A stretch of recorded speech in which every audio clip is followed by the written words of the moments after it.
आज के हमारे इस वीडियो में हम आपको दिखाने जा रहे हैं कि क्यों आग से ना जलने का वरदान प्राप्त होते हुए भी दहन हो गई थी होलिका।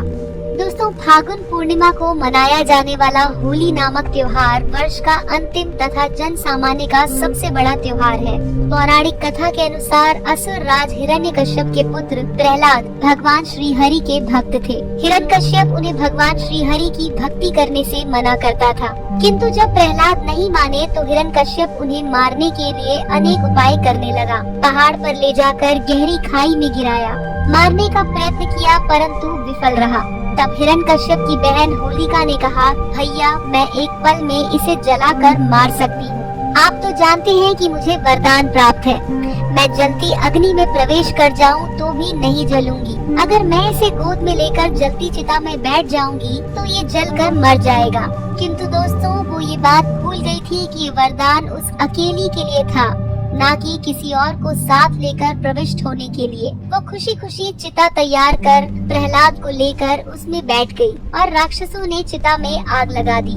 उधर प्रहलाद आंखें बंद किए हरि नाम का सुमिरन करने में लीन हो गए। आग लगते ही होलिका जलकर भस्म हो गई और प्रभु कृपा से प्रहलाद का बाल भी बांका नहीं हुआ। तब से उस राक्षसी को जलाने की प्रक्रिया देश में प्रतिवर्ष मनाई जाती है। उस दिन लोग जलती होलिका में खेतों से जो चने और गेहूं की बालियां उगती हैं, उसको भूनने की प्रथा भी है। भूनने की क्रिया का अर्थ है सबसे पहले हम अपने देवताओं को आहुतियां प्रदान करते हैं।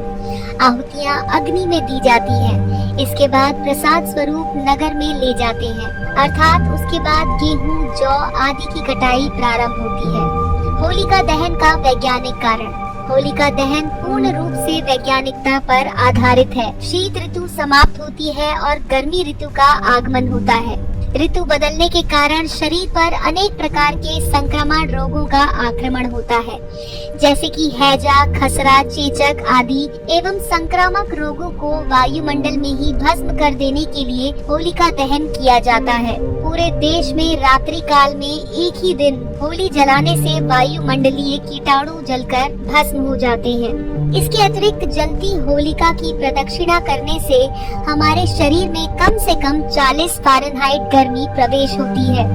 इसके बाद यदि रोग उत्पन्न करने वाले जीवाणु हम पर आक्रमण करते हैं तो उनका प्रभाव हम पर नहीं होता और वो हमारे अंदर आज की उष्णता से स्वयं नष्ट हो जाते हैं।